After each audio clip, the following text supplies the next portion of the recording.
In 1969, 5 brothers from Gary, Indiana walked into Motown Records, and Berry Gordy stopped everything. He'd never seen anything like it. An 11-year-old boy with a voice that sounded like it had been crying for 30 years. 4 brothers locked in behind him like a machine, and Berry Gordy did what he always did when he found a new obsession. He threw the entire label at them. I don't know how many stars there are. Songs written for the Supremes, songs meant for Gladys Knight, songs a Broadway actor pitched for the Miracles. All of it redirected. The Jackson 5 didn't steal anything. They were children. They sang what Berry Gordy put in front of them.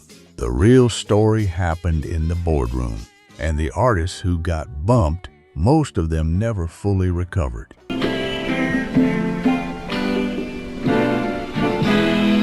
Today we're counting down 10 songs Motown took from other artists and handed to the Jackson 5. Every fact verified, every original on YouTube. Let's go. Number 10, Who's Lovin' You? 1960-1969. The story of this song begins in 1960, 9 years before Michael Jackson ever heard it. Smokey Robinson, 20 years old, already one of the sharpest pop minds in Detroit, wrote Who's Lovin' You as the B-side to The Miracle. Was a devastating, aching ballad. A man reflecting on the woman he lost, wondering who was loving her now that she was gone. The Miracles released it in September 1960. It hit number 8 on the R&B chart. It was a genuine, important early Motown classic, proof that Smokey Robinson could write not just clever pop hooks, but genuinely heartbreaking soul music. For 9 years, Who's Lovin' You belonged to the Miracles, to Smokey Robinson's voice, to that original recording's particular brand of melancholy. Number 9, I Want You Back, 1969. Here is something that almost nobody knows about the most famous Jackson 5 song ever recorded. I Want You Back was not written for the Jackson 5. It wasn't even called I Want You Back. It was 1969. Holland Dozier Holland, Motown's greatest songwriting team, had just walked out the door after years of legal battles over royalties. The label had a catastrophic hole where its best writers used to be. 3 young producers, Deke Richards, Freddie Perrin, and Phonce Mizell, were trying to fill that void. They wrote a song called I Wanna Be Free, and they wrote it specifically for Gladys Knight and the Pips. Gladys Knight was one of Motown's most powerful and commercially consistent acts. She had scored top 10 pop hits. She had credibility. She had that voice, raw, gospel-rooted, real. The song was designed for her. Berry Gordy heard the demo. He liked it, but he had other ideas. He suggested rewriting it for the Jackson 5, a group he had just signed, who had not yet released a single record. He told the writers to model it after Frankie Lyman, the legendary teenage star of Why Do Fools Fall In Love. He wanted youth. He wanted joy. He wanted urgency from a child's perspective. They rewrote the entire song, changed the storyline, changed the key, changed the feel, and it became I Want You Back. Released October 7, 1969. Number 1 on the Billboard Hot 100 by January 31st, 1970. The Jackson 5's first single, their first million seller, the first of 4 consecutive number 1s. Gladys Knight was told the song she inspired wasn't for her. She stayed at Motown, she kept recording, she kept hitting the charts. but she never got a I Want You Back. The song that was her blueprint became someone else's rocket ship. Number 8, Never Can Say Goodbye, 1971. Never can say. In 1970, a young actor-songwriter named Clifton Davis was sitting in the audience of his own heartbreak. He had been raised in 2 households, moving between his mother and father, always leaving one parent to go to the other. He cried every time he had to say goodbye. Then, as an adult, he found himself in a relationship he couldn't end, deeply unhappy, deeply in love, unable to walk away. He wrote, Never Can Say Goodbye from that place, a song about the specific agony of not being able to leave, the kind of song that comes from a very real, very personal wound. Davis had gotten his first Motown break by pitching a song to the Supremes, through their road manager, through connections, through sheer persistence. That song, Here Comes the Sunrise, was recorded by the Supremes for their 1971 album. It opened the door. Now he had this new song, and he wrote it specifically for the Supremes. Producer Frank Wilson heard it in Las Vegas during a session. He liked it enough to bring Davis into the Motown fold as an official staff songwriter. And it was during the signing of that contract that everything changed. Jackson 5 producer Hal Davis met Clifton Davis in the hallway. He heard the song. According to Songfacts, citing producer Hal Davis himself, he asked Clifton for the song on the spot and recorded it that same night with session musicians. The Jackson 5 tracked their vocals 2 days later. The Supremes never recorded it. Motown had concerns. A song about being unable to say goodbye? How adult was that for a pre-teen group? Hal Davis had enough sway in the room to push it through. Never Can Say Goodbye was released March 16, 1971. It hit number 2 on the Billboard Hot 100. It gave the Jackson 5 their 5th number 1 R&B hit. Isaac Hayes heard it and called Hal Davis from Carnegie Hall demanding to cover it. Gloria Gaynor's 1974 version hit number 9 pop. The Communards hit number 4 in the UK with it in 1987. Clifton Davis went on to a successful acting career, Tony nomination on Broadway, television stardom on That's My Mama. But he never had a hit as big as the one he wrote for someone else that was taken for someone else again. He is still alive. As recently as December 2025, he performed the song on CBS's Beyond the Gates. He called it, in his own words, "Quite amazing to think I wrote this song way back, when he wrote it for the Supremes, and it ended up with the Jackson 5. Listen, 90% of you watching these videos right now ain't subscribed yet. If these stories are blowing your mind, imagine what you're missing. Hit subscribe, turn on that bell, and join the R&B fans who never miss a Groove Lens upload.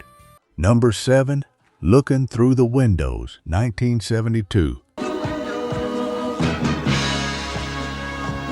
Here is the remarkable part of the Clifton Davis story. It happened twice. After Never Can Say Goodbye became a top 2 pop hit for the Jackson 5 in 1971, Clifton Davis was now one of the most in-demand songwriters at Motown. He had proven he could write for them. He had proven he could write a hit. I can see it's cloudy. So he wrote another song. He called it Looking Through the Windows. It was a yearning, mature piece of songwriting. A meditation on longing, on watching the world from the outside, on wanting something you can see but can't quite reach. Again, producer Hal Davis took it. Again, the Jackson 5 recorded it. Looking Through the Windows was released June 23, 1972. It hit number 5 on the R&B chart and number 16 on the Billboard Hot 100, and it became the title track of the 6th Jackson 5 album, which sold 3.5 million copies worldwide. Clifton Davis is credited as sole songwriter on both Never Can Say Goodbye and Looking Through the Windows. He received his songwriting royalties. He was not cheated in the financial sense. But here is what this means. Two of the Jackson 5's most emotionally resonant Motown-era hits, songs that generations of fans have associated entirely with Michael Jackson's voice, were written by one man sitting with his own heartbreak. A man who wrote them for a different audience. A man whose own recordings never reached the commercial heights his pen created for others. Clifton Davis gave the Jackson 5 some of their best songs, and the world gave Michael Jackson the credit. Number 6, Corner of the Sky, 1972. In October 1972, a Broadway musical called Pippin opened at the Imperial Theater in New York City. Directed by Bob Fosse, choreographed by Bob Fosse, with music and lyrics by a 24-year-old composer named Stephen Schwartz. The show was financed partly by Motown Records, one of the most unusual corporate backing arrangements in Broadway history. And Berry Gordy had a very specific reason for his investment. He wanted the songs. Pippin's most famous number was its opening spiritual declaration, Corner of the Sky. A young man standing at the threshold of his life, asking where he belongs, where his place in the world is. It was anthemic, it was hopeful, it was perfect for a young Michael Jackson. The Jackson 5 recorded it and performed it live on Soul Train. Where my spirit can run free. Michael in bell-bottoms, voice cracking with adolescent emotion, singing about finding your purpose. It reached number 8 on the R&B chart in late 1972. But here is the detail that almost nobody includes in this story. The song was written for the character of Pippin, a fictional young prince searching for meaning. It was a theatrical piece, a stage piece, and when the Jackson 5 recorded it, they were essentially doing a pop cover of a Broadway number that hadn't even opened yet when they likely recorded it. They performed the song on Soul Train that same year the show opened. The show ran for 1,044 performances on Broadway. It won multiple Tony Awards. Stephen Schwartz, who also wrote Godspell and would later write Wicked and Pocahontas, received his writing credit and royalties. The theatrical world knew Corner of the Sky belonged to Pippin, but ask most people today what song that is, they'll say the Jackson 5. the sky. Bob Fosse's vision, Stephen Schwartz's pen, Michael Jackson's voice, and Motown's money financing the whole production. Nightingales have their song. And don't you see? Number 5, All I Do Is Think of You, 1975. Michael Lovesmith was a quiet, methodical songwriter at Motown who spent years in the building's back rooms, writing songs that other people made famous. In 1975, Lovesmith co-wrote a delicate ballad with Brian Holland, the same Brian Holland who had been 1/3 of Holland Dozier Holland, the greatest songwriting team Motown ever produced. The song was called All I Do Is Think of You, a teenage boy narrating his helpless obsession with a girl from his school, unable to focus, unable to function, just thinking about her. The song was so suited to a young male vocalist that it might as well have had Michael Jackson's name written on it from the start.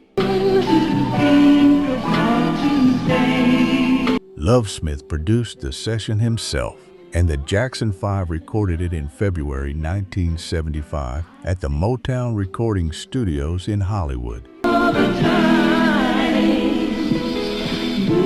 It was released initially as the B-side to Forever Came Today in June 1975, then flipped to an A-side in October.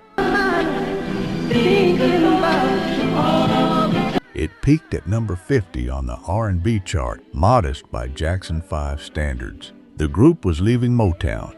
The promotion machine was already winding down, but the song had a second life. In 1989, an R&B group from Pasadena, California called Troop recorded a new version. Their producer gave it a contemporary R&B production, lush, slow, romantic. And in 1990, Troop's version hit number 1 on the R&B chart. The song Michael Lovesmith wrote in 1975, the one that charted modestly for the Jackson 5, and then got buried when they left, became a chart topper 15 years later for someone else entirely. Lovesmith himself went on to record several solo albums for Motown in the 1980s. He had modest R&B success, but he never had a number 1. The song he wrote and the group he produced it for came closest, and then Troop finished the job. Number 4, Maybe Tomorrow, 1971.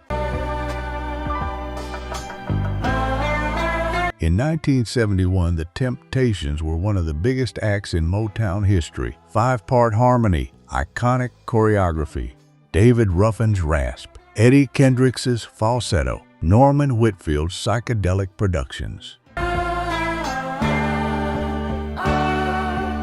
And they had been talking to Norman Whitfield about a particular kind of ballad, something soft, something young, something that spoke to longing and vulnerability in a way that the Temptations' harder recent material hadn't. Don't know how many stars there are. Maybe Tomorrow, written by Hal Davis, Bob West, Willie Hutch, and Berry Gordy, was the kind of song that had originally circulated in the Motown songwriting rooms with multiple possible homes. Thank you, baby. The Temptations were discussed. The Supremes were discussed. Berry Gordy had a different idea. He gave it to the Jackson 5, and he gave it to them as the title track of an entire album, their 5th studio album, released in April 1971. No one else could make me cry. The title track itself peaked at number 20 on the Billboard Hot 100 and number 9 on the R&B chart. But maybe tomorrow you'll change your... Michael Jackson was 12 years old singing about waiting and hoping with the patience of someone 3 times his age. The album also included Never Can Say Goodbye, giving the Jackson 5 2 massive redirected songs on the same record. 2 songs that had circulated for other Motown acts. 2 songs that, under Michael's voice, became indelibly associated with the Jackson 5 forever. The Temptations, for their part, never missed a beat. They had Norman Whitfield. They had their own genius. They didn't need Maybe Tomorrow. But somewhere in the conversation between Hal Davis and Berry Gordy, there was a decision made, and the younger act won. Number 3, I'll Be There, 1970. I'll Be There is the greatest song the Jackson 5 ever recorded. This is not a contested opinion. It is one of the most covered, most beloved, most enduring pieces of music to emerge from the entire Motown catalog.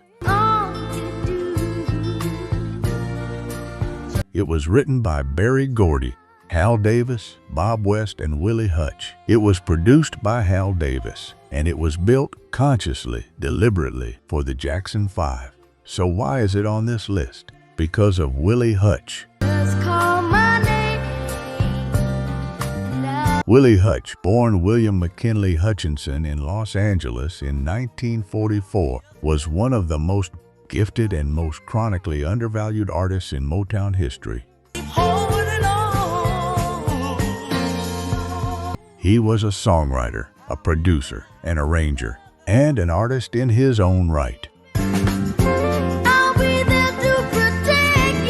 He co-wrote I'll Be There as a writing exercise in empathy. What would a boy say to prove he would always be present for someone he loved? He helped construct the arrangement. He contributed the musical DNA.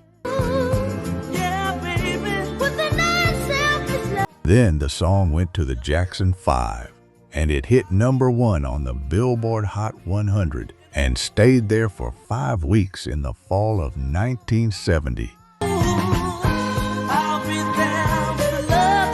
It became the best-selling single in Motown's entire Detroit era. Better than My Girl.